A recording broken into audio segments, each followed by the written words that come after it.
All right, well, good morning, church. How's everybody doing? Everybody all right? Awesome, awesome, awesome. Some of y'all still in your turkey coma, but just to help you out and to make sure you understand, I just wanted to tell you guys that you guys are my favorite church. Out of all the churches that I attend, you guys are my favorite, okay? So you have beat out all the other churches. We are kicking off our new series this week, which is Why Fear? And I'm really excited about this, and I hope that you're excited about it, because this is a unique topic when we talk about fear. And I'm just going to be honest with you in the very beginning. I believe that there are some things that we should fear. One of them is snakes. If you don't fear snakes, you're a weirdo, okay? They bite, they have venom. Yeah. I was about to say cinnamon, I think. They don't have that, all right? Spiders, another good thing to fear because they will rot your skin if they bite you. And the scariest, most absolute scariest thing in the whole wide world that everybody should fear if you are in your right mind, birds, okay? Birds are the scariest thing that God has ever invented, and I will not touch one, okay? But this is an interesting topic because as Christians, as people that go to church and believe in His Word, we are not told to fear anything but God Himself. Now, there is a spot in there where fear is a healthy fear, and that is our attitude towards God, because we have to understand some things about God. God is all-knowing, all-powerful. He's everywhere. And so when you wrap all that together, there's this amazing God that could do anything. And then there's us. And in our flesh and in our nature, along the way, we have done some things that we consider sinful. And the Bible clearly tells us that the cost of sin is death. And God, in all of His righteousness and all of His goodness and all of His power, could, if He wanted to, snap His fingers and wipe us off this earth. And because He could do that, He is God, He would be right in doing it because He is just and we are not, and that's the punishment of it. But yet He doesn't. But it's in the understanding of who He is and what He can do that we should have this reverence towards Him, this fear towards Him, this understanding towards Him. Not that we are to be scared of God, but to have a healthy understanding of who He is, what He could do, but yet He doesn't. He loves us despite of all of our sin and all of our mistakes, and this fear and this understanding and this healthiness that we have in our relationship with Him is the beginning of some really great things. And the biggest one is wisdom. Because you can't truly understand and have wisdom unless it starts with a proper fear of God, not to be scared of Him as He's some unjust God, but as a good, loving, kind God that could do something but chooses not to. And so He's a really amazing thing. But outside of that, outside of our understanding of who God is and having that healthy fear in there, He tells us really you shouldn't fear anything. There should be nothing in life that you are to fear because God is here. And so that's this mindset that we should have. And matter of fact, God gives us a spirit. You have a spirit life. There's a physical life, and then there's a spiritual life. And God has given us a spirit. And in this spirit that He has given us, it doesn't include fear. Matter of fact, 2 Timothy 1:7 says it this way: for God gave us a spirit, but not of fear, but of power. I love power. Of love and self-control. So He's given us the spirit of really good things that are really helpful in life, but one of them is not fear.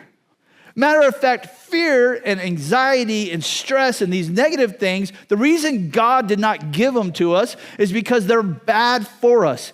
If you look at most illnesses and diseases and things that cause our body harm, one of the conditions of that, one of the symptoms that happens to it is that we allow fear and stress and anxiety to overtake us, and it can physically have an effect on our body. It's not of God. It's something that we have to work through. Now, take that aside and let's just be honest for a minute, because I was told as a really young kid, if you lie in church, lightning will strike you. So we can't lie in church. And so if we're just going to be honest and truthful with each other, and I'll raise my hand first, from time to time, not all the time, but from time to time, I still allow some fear to enter into my life. From time to time, things come up and situations come up and just the fullness of everything happening. A lot of times I just let some fear and some anxiety and some stress work up into my life. And I know it's not supposed to be there, but yet it's kind of a result of just life. And so we need to ask the question, what is it that's creeping up in my life? What is this fear that I'm allowing to creep in that God told me that I shouldn't have?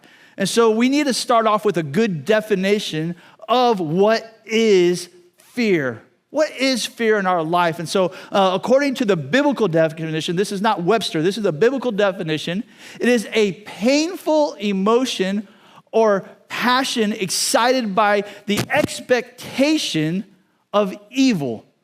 What does that mean? It means something inside of me starts to rise up. It allows emotions to happen because I am expecting something evil to happen or something bad, or it can go on to say the apprehension of impending danger.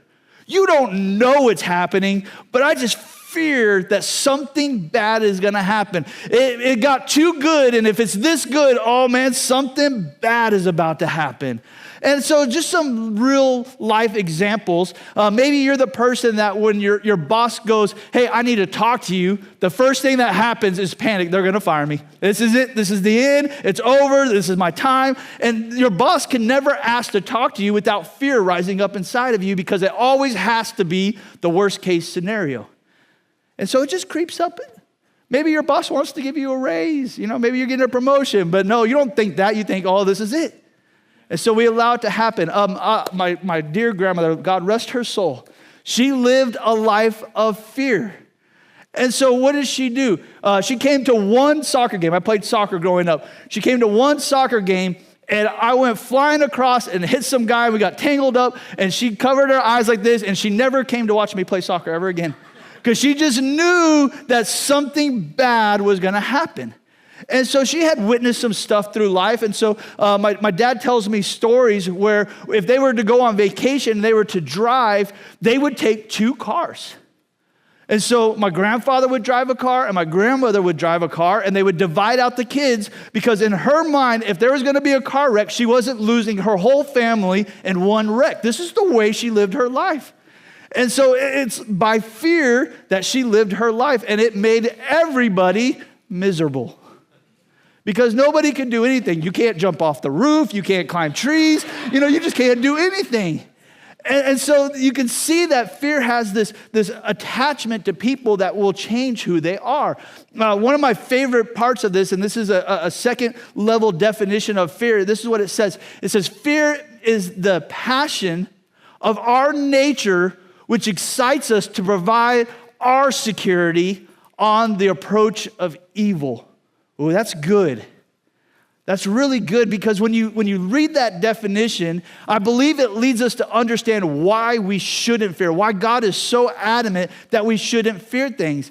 It's not that we just have these emotions for no reason, but it's something happening. And so it is in our fear that we have the feeling inside of us that we, not anybody else, that we need to provide our own security.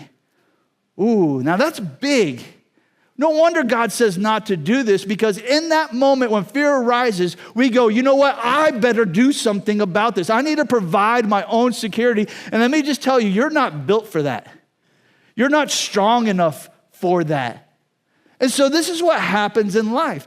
When we fear that we won't have enough money, we start to scheme and go, how am I going to provide more money? We don't turn to God and go, hey, God, it's up to you. But fear arises when we think about, what am I going to do? How am I going to solve this problem? And so when we talk about health, we go, well, what do I need to do to fix this? And we start to provide our own security instead of going, God, you're my healer. You're my provider. You're my everything. And when we try to take it on ourselves, we have good reasons to be fearful because we're not adequate enough. If I'm in charge of saving myself, I'm a sunk ship.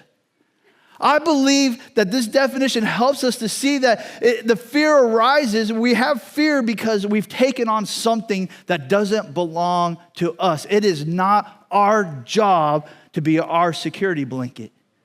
Our security is not in ourselves, but in God alone. He is the only one capable of providing security for our lives. So what we would like to do is over the next 3 weeks, we only have 3 weeks to do this because Christmas got in the way. So we only have 3 weeks, but we want to share some stories about how people in the Bible allowed fear to come up into their life, and then we want to show what that fear came from, but we also want to show exactly how God is going to deal with these fears and how he's going to help them, because let's just put it out there. God is very good. And if I was God, I would have given up on y'all. Because time after time you mess up. I'm perfect, but you guys, time after time, mess up. And God doesn't give up on us. And so we get to learn and we get to study and we get to see that God doesn't just abandon us, but he comes alongside of us and he helps us through these hard times of fear and anxiety and fear. And he teaches us lessons and helps us to grow, because you know what? He doesn't want you to stay the same. He wants to grow you into a better Christian that is more in his image and likeness. And so today's story, we're going to look at something that scares the life out of most of us. See, if I were to say this morning, hey, what are you scared of? You would all say birds. But we would all name something: death, birds, snakes, dogs. You know, we're all, but have you ever thought about the scariest thing to me is if God asked me to do something? The scariest thing to me is for God to call me to something, to ask me to do more than what I'm doing. That he's looking at me and saying, hey, I got something bigger for you. I want to stretch you beyond what you felt you could do or go or think or say.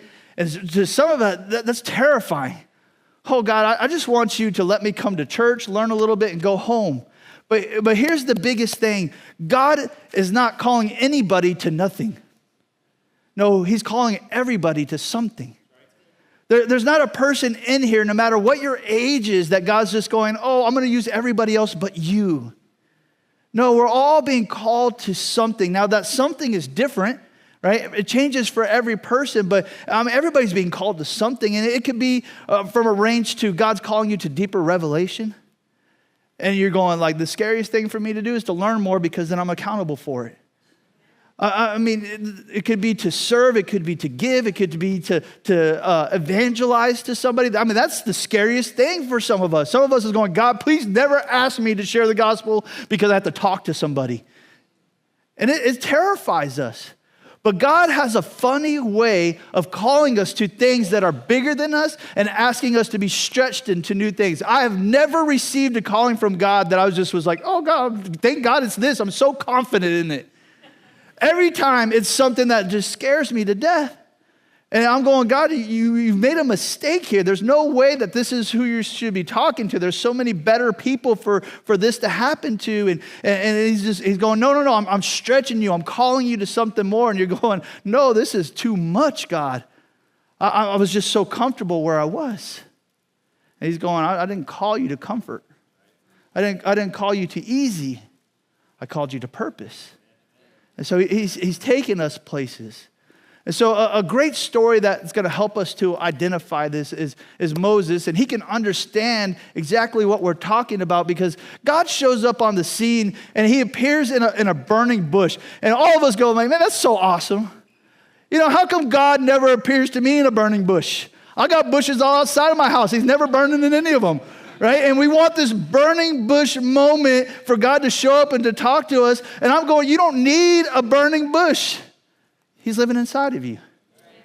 I mean, a burning bush would be cool, but you have God living inside of you, which is way better than a burning bush. And so you don't have to find a bush to talk to God. You just talk to him because he's there.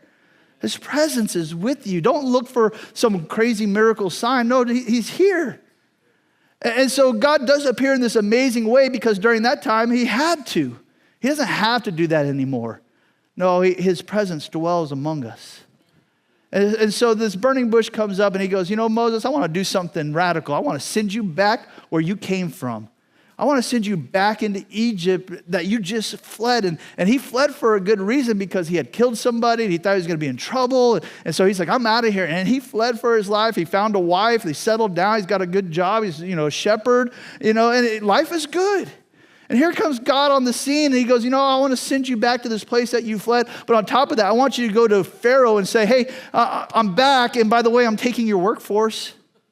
And you're going to have to start building your own buildings. And, and you're going to go speak. And he's going, no, you don't just go speak to Pharaoh. You don't just approach Pharaoh and tell him what he's going to do. And you're not going to take his workforce. And this doesn't happen. And so we can easily, it's not hard for any of us to understand why Moses didn't fill up to the task. We can understand why this is a big ask.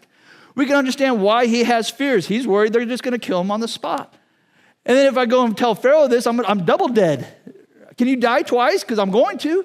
And so he's worried about it. And so we see he was fearful to go back and do this. And we see that he has this in his life. But where does it stem from? Where does his fear stem from? And we see it in his response. If you brought your Bibles today, I'm so happy you did that. We encourage everybody to bring those every Sunday so that you can read with us, because what if I'm lying to you and you didn't read for yourself and bad things could happen? We're going to be in Exodus 3 and 4, so I'll give you a second to get there, and we're going to start at verse 11. And this is the response that Moses has to God when God tells him he's going to send him back to Egypt. Here it is. But Moses said to God, "Who am I that I should go to Pharaoh and bring the children of Israel out of Egypt?" One of the biggest reasons, it's not the only reason, but one of the biggest reasons we're doing this series, and one of the biggest reasons that we have fear in our life, is that we don't understand or believe who we really are. I don't understand it or I don't believe it. A lot of the hang up in what God is asking us to do begins with our lack of identity. Or it's because I am living in the wrong identity. Rather, I have no identity. I don't know who I am or what I'm doing. I don't even know why I exist. That's a scary place to be. Or I got the wrong identity. I have allowed somebody in my life or myself to speak something over my life that isn't true. They've told me I'm no good. They told me I'm worthless. They told me I would never make myself into anything. They told me I will always fail. They told me I'm this. They told me that. And we have taken on the identity and the opinions of other people, and we're living in the identity that people have put on us. And I'm just telling you right now, if I or you, if we do not really know who we are, then there is no way of knowing what we're capable of doing. If I don't know who I am, then I'm not going to try anything, because the foundation of me trying anything starts in my identity. Oh, I am this person, so I can do this. And let's just go a little bit further than that. If I don't know who I am in God, then I can't understand what He can do through me. It's not just what I think, but who am I in God? And let me just tell you, God's spoken an identity over you. You are sons and daughters of the Most High. You're royal priesthood. You are called. You are chosen. I mean, there's lots of identity that you have, but you could be living in the wrong one. But look at the answer that God gave him. This is verse 12. He said, "But I will be with you, and this shall be the sign for you that I have sent you. When you have brought the people of Egypt, brought the people out of Egypt, you shall serve God on this mountain. I will be with you," is the key message there. I will be with you. God doesn't say that the people will believe Moses, or that he will accomplish this, or he will find success because of something great about Moses. No, he's saying you will find success. You'll have people listen to you. You'll be able to do this because I'm there, and I will be the sign. Now, this is important for us to understand, because if God has called us to do something and you go, ooh, I can do that, and you step out on who you are, the chances are you're going to fail. And then you're wondering, well, God, why are you allowing me to fail? You asked me to do this.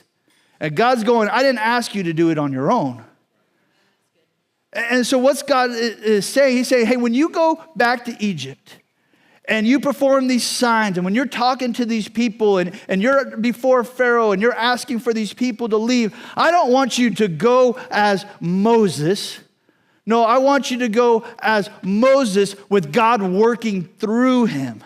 Because I don't want them to see you, Moses, as the human being. No, I want you to be a reflection of me and my mouthpiece. And I want them to look and see and to hear you, and not hear you, but hear me in you. I'm terrified to stand up here before you guys unless God is with me. But if he's with me, then come on, let's get this show on the road. You know what I mean? That's what y'all came for. And so let me just tell you, God is never asking you to do something on your own. He's saying, no, I will be with you. And that's how people will know that this is the truth, because they will see me in it. Oh man, God is addicting. When people encounter God, they want more. No one's ever encountered the presence of God and just going, oh, no, thank you, that was not good. No, they want more of him. And so that's why it's so important that he goes with us, and that's who they see, because as a human, we can be rude or turn off people, but God, his love, it breaks down walls, breaks down chains, it breaks down heart. It covers all sorts of things. And so it's important for him to be there. Here's the thing. When God is asking more of you, and your thought is, who am I? I'm just a person. You're correct.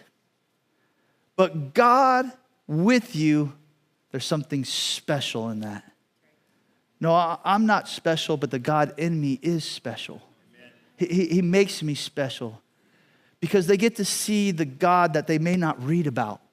They may not open up this Bible. They may not go to church, but they're going to learn about God because they're going to see God in you.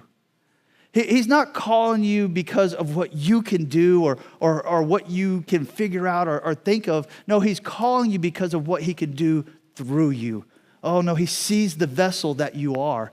He looks at you and goes, yeah, I see you, David, and I see that you're missing things, but if I'm with you, I can do those things through you, and then they will know that it wasn't David, but that it was God in David. Because he's going to call you to something you're not capable of. Man, Moses just couldn't see it. He couldn't see it, and he couldn't see how he could pull this off. But we flip from chapter 3 to chapter 4, turn the page, and you look, he basically says the same thing again. But I want to make sure that you understand the difference between these two. And so in chapter 4, Moses answered, but behold, they will not believe me or listen to my voice, for they will say, the Lord did not appear to you. Now, this questioning that Moses is doing here of God is a different weight than what it was in chapter 3. See, what happens in chapter 3 is he basically says, who am I to go and do these things? And God basically says, hey, it's not who you are, it's me, right? So I'm going to go with you. And because I'm with you, they will see the sign that God has sent you. And then the rest of chapter 3 basically says that the elders and the people will believe because of the sign of God being with him. And so God just tells them how he's going to find success and how it's all going to work. And he goes, this is how it's going to unfold. And these are the people that will believe you, and you will find success. And you flip the chapter, and Moses basically says, I don't believe you. And so in chapter 3, in his questioning and his unbelief, he's basically saying, I don't believe in who I am because I don't believe I'm the right person in this. But when you flip it over after God explained it, he basically says, no, I have a lack of confidence in you, God, and what you're saying that it will come true. Now, that's very, very different, because if I question myself, that's pretty natural. I see my flaws, but if I question God, that's a bad place to be in. And I know, because all of you are such perfect, great Christians, none of you have ever done this before. But let me just tell you, I have. There's been times that God has come up to me and said, hey, I'm asking you to do something. And my first thought is, oh, God, you got the wrong guy because of what I saw in me. And he goes, no, this is what's going to happen. This is what I'm going to do. And I just, sorry, God, don't believe it. Still not going to do it. Even though he spoke to me that he was with me and he was going to, no, I'm not going to. And I had a lack of confidence in what he was saying to me. I know that we don't like to think about these things, but how many times have we had a lack of confidence because he's spoken something over us and we just disagreed with it? Take your identity for a second. I've named several things that God has spoken over you. And if you have denied that and said, no, I'm not any of those things, I'm just unworthy, then you basically have a lack of confidence in what God is speaking over your life. Because you're sitting here going, how can I be a royal priesthood or chosen or called or any of these things, because this is all I am. And you're just going, God, I don't believe what you're saying over me. I have a lack of confidence in you. What do I mean by this? God's word is true. If he has spoken it, it's truth. But anytime we choose to believe something that is not truth, then we have a lack of confidence in what God has said. If you don't believe it, then you're struggling with the word of God. Now, I would never have thought that God would have gotten something wrong, because he hasn't. He's never been wrong in anything. And so if he's called you to something, you can't look to God and go, oh, I'm sorry, you've made a mistake. My God is perfect in every single way. Now, there are times that we don't feel adequate, but that's why God is always good to help us through our doubts and our fears. Look what he did for Moses. And this is in verse 2. The Lord said to him, what is in your hand? He said, a staff. And he said, throw it to the ground. And he threw it to the ground, and it became a serpent. And Moses ran from it. That's smart. Verse 4, but the Lord said to Moses, put out your hand, catch it by the tail. And he put out his hand, and he caught it, and it became a staff in his hand. That they may believe that the Lord, the God of their fathers, the God of Abraham, the God of Isaac, God of Jacob, has appeared to you. So what God does is he goes, I see your lack of confidence. I see you don't understand who you are yet. I see that you're questioning that I'll be with you and these types of things. So let me give you a sign. And this sign is a physical sign that people can see, that they will witness. And because of being able to witness and seeing this, that they'll believe in the message of Moses and that God is with him. And that's very important, because this is something that you just can't do. You don't just turn, sticks into snakes. And I'm just telling you right now, if God wants to perform a sign with me, he better pick a different animal, because I ain't touching no snake. You know what I mean? And on top of that, he says, pick it up by the tail. Nobody picks up a snake by the tail. That's how they bite you. You pick it up by the head. Right? Even I know that. And I'm not doing it, man. I'll be like, God, you're going to have to pick something else. And so I get it, right? This is a sign for them to see and to know, and that's good. But the Bible goes deeper than just the surface. Because this is for those people, but when God is showing this to Moses, he's actually speaking a symbolic message to Moses himself. Because he doesn't just need to convince the people that they're going to talk to, but he needs to convince Moses. And so the lesson that Moses needs to learn is the lesson that we need to learn, because sometimes this is us. And so we have to understand it, and so I want to help you through it. The first thing he says is, what is in your hand? And he says, a staff. Why was he carrying a staff? Because he was a shepherd at the time. God loves to use the things that we have in our hand. And this time, it was a staff. And other times, it was loaves of fishes. That's what they had in their hand. And there's several times that he uses what's in their hand, what's available to them, and what is part of their life. And so he says, what is that to you? He tells them to put it down. Well, what does that staff represent to Moses in his life? Well, the first thing that it represents is his identity. He was a shepherd. If someone's walking down the road and they have a shepherd staff in their life, their hand, what do you go? Oh, look, there's a shepherd there, right? It's that staff that identifies them as who they are. So it was part of his identity. The second thing that it represents is his wealth. They didn't have Wells Fargo or JP Morgan Chase, and they didn't have Randolph Brooks. They didn't have banks to store your money. And so what they did was they bought livestock. And the more goats you had, the richer you were. And so there was lots of goats and livestock and animals, and that's how you produced your wealth. And so when you walked out and they're like, oh, look how many goats, you're a wealthy person. And so it was his wealth, it was his influence. But then the last thing is his influence that he had through that. So when you're a shepherd and the goat's wandering off, you hook it by the neck and you pull it back and you bring it back into the flock. Or you use the other side to knock it a little bit on its behind to get it to walk down the road that you want it to go. And so it influenced the animals to go in the way that they were supposed to go. So it was his identity, it was a wealth, a symbol of his wealth, and it was his influence. Now, God says, hey, take that and lay it down. And so he takes it and he lays it down and it becomes a snake. So what is God saying to Moses? If you take your identity, who you are, if you take your resources, your wealth, and you take your influence, because everybody has influence over somebody, and if you lay it down to me in submission, I will make it come alive. And so that's what he's saying to us. If you take all these things and you lay it down, you submit it to me, I will make it come alive. But if at any moment you pick those things back up, it will die again. What is he saying to you? If you take your life, if you take your identity, your wealth, your influence, everything, and you submit it to God, you will come alive in a way that you've never been before. He's going to give you life that you couldn't understand, you couldn't fathom. He's going to do things you didn't even think you could dream of. It will come alive in a different way. But as soon as you decide that you're in control again, it dies. And your life goes back to yours, and you're going to have faults, and you're going to have stumbles, and you're going to have mistakes, and it's going to die. And so we can't have control over our life and go, I want success. No, my success comes when I submit it to Jesus Christ. And I go, it's all yours. My whole life is yours. And then as I lay it down, it comes to life. But as soon as I take control, okay, God will allow you to do that. I wish he wouldn't.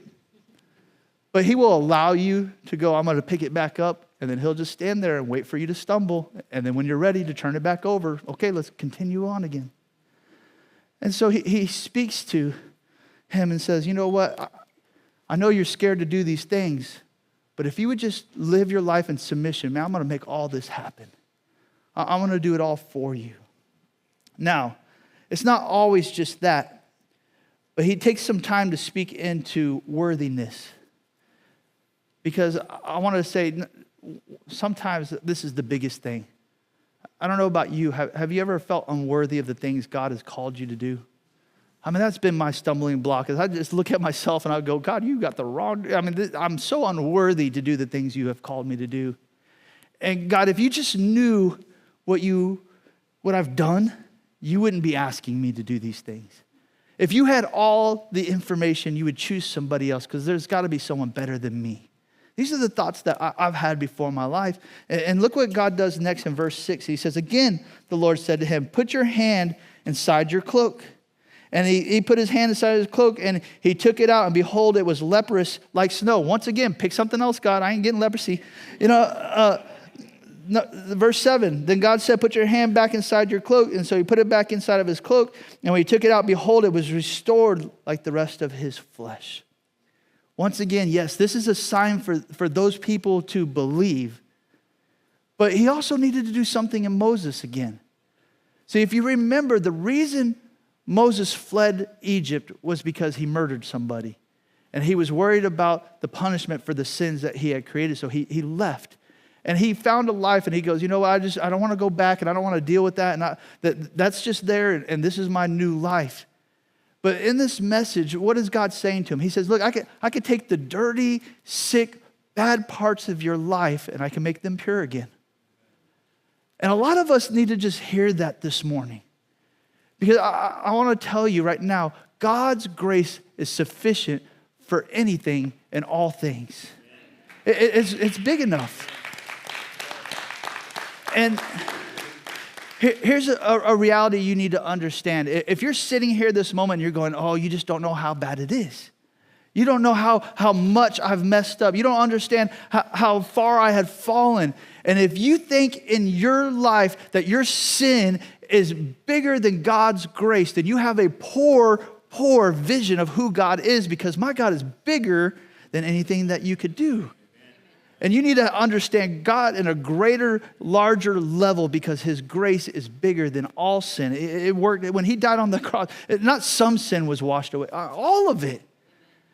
For everything that we could do or will do or anything is sufficient. And so it includes the worst things that you've ever done. Here's the thing that we all need to understand. We are worthy because he makes us worthy. And how does he do that? Through his righteousness, not our righteousness, his righteousness in us. I'm not right with God because I've done good things. No, I'm right with God because of what he's done in me. I am clothed in the righteousness of Christ. His work on the cross has made me right with God. His grace is sufficient. I'm not worthy because I'm good. No, I'm worthy because he is good in me. Oh man, isn't God good? Isn't he full of love and grace and mercy, that he allows us to join together with him and accomplish the things he set us out, not because we deserve it, but because he wants to partner with us in love and grace and mercy to accomplish his goal, which is to bring the whole creation back unto God. Now, after showing him these signs that would cause come on, if somebody walks in here and does these signs, we're all believing them. We're all walking out doing whatever he wants to do, you know? And so we just think in our mind, well, this has to be it. This proves that he's sent by God. Moses should be fired up and ready to go. He should be excited. God has spoken. God's showing me signs that this is going to be awesome. People are going to believe me. I'm going to do miracles. This is a great thing. But he doesn't. Moses doesn't change at all. Matter of fact, he switches from identity being the problem to ability being the problem. Because it's not always just identity. Sometimes it's our ability, because I just don't have what it takes. I don't have what's needed. And look what happens in verse 10. But Moses said to the Lord, "Oh, my Lord, I am not eloquent, either in the past or since you have spoken to your servant. I am slow in speech and of tongue." Then the Lord said to him, "Who has made man's mouth? Who makes him mute or deaf or seeing or blind? Is it not I, the Lord? Now therefore go, and I will be with your mouth and teach you what you shall speak." Now this right here is the most impactful verse I have ever written. I didn't write it. Read in my life. I'm such a great writer, guys. I wrote this whole book. I want to take a moment to explain this to you. If you have been here for a while, you may think that yellow is my favorite color because I come up here with yellow papers, but it's not. The reason I do this is because I'm dyslexic. All right, I'm going to stop there for a moment, and I promise you I can read, okay? I am an educated person. I have 3 degrees. I have a master's degree in theology. I can read, but I am dyslexic. And so there will be times that I will say stuff, and you're reading along, and you're going, what did he just say? And let me just tell you, that right there was a huge hurdle for me. We were just remembering this morning that we've now been the pastors of this church for 10 years. 10 years ago, we became the pastors of this church. And some of y'all are getting very old, okay? It's me, okay? But when God came and spoke to me and just said, "Hey, I want you to become a pastor of a church," my first thing was like, no, I got to read. Because I knew that it was a weakness in me, and I was really confused. God, why would you call me and place me in a place that my weakness would shine the most? That you would stand me up in front of people and ask me to do something that I struggle with more than anything else. Because all I want people to see is the perfect in me. I don't want you to see my flaws. I want you to see everything that's good. That's what I want to showcase and put out there. These are all my strengths, and I'm a great storyteller, and I'm athletic, and I can do these things, and that's all I want you to see. I don't want you to see that I struggle with this condition.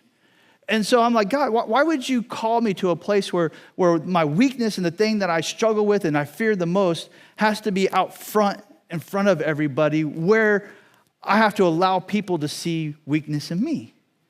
And it's a fear because I'm like, I'm going to be laughed at or made a fool. And I struggled with it. And I fought it and I fought it and I fought it. And I don't want to say mad at God, but I didn't understand why he would do that, because it almost felt a little bit like, you're embarrassing me, God. Because I don't have the ability to do the things you're calling me to do. And I don't want to say no to you, but you have to understand that this is a struggle. And basically his response was, but I've called you. And I was like, what kind of response is that? But I've called you. That doesn't solve my issue. What I want is a healing. What I want is for you to take it away. I want you to solve my problem. If you want me to do this, then I want you to heal me of it so that I can do it and I have the ability to do it. And he's going, no. I'll be with you. And so I had to come to the point where it's like, well, if God's called me to do this, then he's going to make a way for me to be successful in it. And so I've gotten to the point now where it's y'all's problem. Like, I'm going to come up here and I'm going to read, and sometimes it's going to be the right word, and sometimes it's not, and you just got to deal with it. And I'm okay with it, and I'll laugh at myself, but, that's what it came down to, where it's like, okay, God, I'm just going to submit to you and just say, you're going to rather make it right or you're going to make it wrong, or people are going to hear what they're supposed to hear, or you're going to make it happen. And so I had to look past my lack of ability and just go, you know what, God, if you're calling to you're going to make me successful, because let me tell you what God does not do. He does not call you to fail. Does that make sense? God's not trying to humiliate you or call you to fail or to mess up. No, he's calling you to success. But when I stand up here, and if you ever come up to me and go, man, that was really great, know beyond a shadow of a doubt it was God, because I can't read sometimes. And as the adrenaline gets up, it gets worse. And so I'm just telling you, God takes over, and I wouldn't stand up here if I didn't feel like he was with me because of these things. And so we can all relate to that. And sometimes what he's calling you to do is the thing you don't have the ability in. And he's going, I don't want you to trust in you. I want you to trust in me. And that I'm going to fill the gaps in your inability. But look what he does in Moses' outright defiance. And let me we've all been defiant against God sometimes. I can remember, maybe you've done this before. You've been in a worship service, and at the end of the service, God goes, I want you to go pray for that person. You're like, nope. He goes, no, I really want you to go pray for them. And you're like, send someone else. I'm not doing it. And you won't do it. You're defiant. And he still doesn't give up on us. But look at verse 13. But he said, oh, Lord, please send someone else. Then the anger of the Lord was kindled against Moses. There's times that we anger God. And he's frustrated with us because we're telling him no. Is there not Aaron, your brother, the Levite? I know he can speak well. Behold, he is coming out to meet you, and when he sees you, he will be glad in his heart. You shall speak to him and put the words in his mouth, and I will be your mouthpiece. And with his mouth I will teach you both what to do. He will speak for you to the people, and he shall be your mouth, and you shall be as God to him. And take in your hand this staff, which you shall do the signs. Here's some really important notes that I want to make sure that you catch. Even if there's something that limits you, God will send people along to help you to accomplish the things you're called to do. God will send people. I don't have to have it all. And here's the best one. I want to make sure everybody catches this. If you're doing anything right now, pay attention to this. The best part of having a church family is you don't have to do everything on your own. That's the reason why we gather together. So I don't have to do everything on my own. Now, that is a temptation. When you become leadership and you have titles, the temptation is, well, I have to do everything because I have the title and I have the responsibility. And that's not how God created it. No, he says, I want a many-membered body. And each person will have gifts and talents and abilities, and they'll all be different. But when they're all put together, oh, it'll be perfect and it'll be for my glory. And so here's the part where it joins us all together, unity. If we all say yes to God, everyone in here, if we all say yes to God, what is it that we can't do? Name something we can't do. If all of us come together with all of our different talents and abilities and wisdom, and if we all say yes to God, we can do anything. I mean, the limits are just endless. But once people in this room start saying no, no, no, man, it changes things. Here's the thing. God's will always happen. If God says it's going to be done, it will be done. But when we say no, it does have an effect. It may take longer. It may take more resources. It may take this. It may take that. But his will be done. But when we say yes, oh man, the doors open wide and we're able to accomplish things that we never dreamed that we can accomplish. But it takes a many-member body, not a small member body, but a many-member body. And so I want to sum all this up really fast in one scripture, because you may be sitting here this morning going, Pastor, just get to the point. I mean, it's lunchtime. I've been starving since 7 o'clock this morning, people. I'm telling you, Thanksgiving messed me up because now I want food all the time. But look, what's the point? What is he trying to teach Moses? What is he trying to teach us today? I'm going to sum it up in one verse. This is Isaiah 41:10. And it says this, fear not. Don't find security in yourself. Fear not. Why? For I am with you. Who? God himself is with you. Be not dismayed, for I am your God. Right? I'm here and I'm your God. I can do all things. Here's the things that he will do. I will strengthen you. It's not on your strength. It's God's strength. I will help you. You don't have to help yourself. God will help you. I will hold you up with my righteous right hand. You don't have to be right because God is right in you. Come on, why do we have to fear nothing? Why? Because God is here. Man, that's it. If I have fear in my life, it's because God is not in control of the situation. You're trying to figure it out on your own. You're trying to find your own security, and you're trying to do it on your own merit. Why don't you stand with me this morning? I want to give everybody the opportunity. Oh, man, y'all don't even know how good of a pastor I am. Y'all got like 10 more minutes in this place with me. Look, man, the blessings of God poureth on us all. Okay? Look, it's easy. It's easy to get comfortable in life. I get it. I mean, the temptation is to say, this is my bubble, and I like my bubble, and I'm going to come to church, and I'm going to believe in God, and I'm going to sit in a chair, and I'll be here every week, and maybe it's even comfortable for you. I'll tithe, I'll support the ministry, but that's it. But God's not saying, I've called you to sit in a bubble. All of us have a calling, and all of us have purpose, and he's going, I'm taking you to more, and I guarantee you, whatever he's calling you to do requires you to step out of the bubble. Step out of your comfort zone. He's stretching you to bigger things. And you can say no.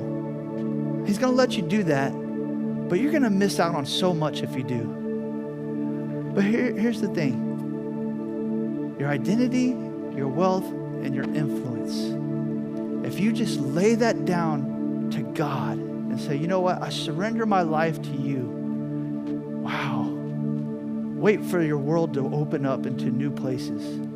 Because it's going to come alive in a way that you can't do for yourself. You can't provide for yourself. You can't make happen yourself. And he's going to do things that you would never even dreamed of. And you can ask, there's a lot of people in here that have been in church for a long time. And you're never going to find somebody that did something for the Lord and then went, man, I really regret doing that. I wasn't blessed by that.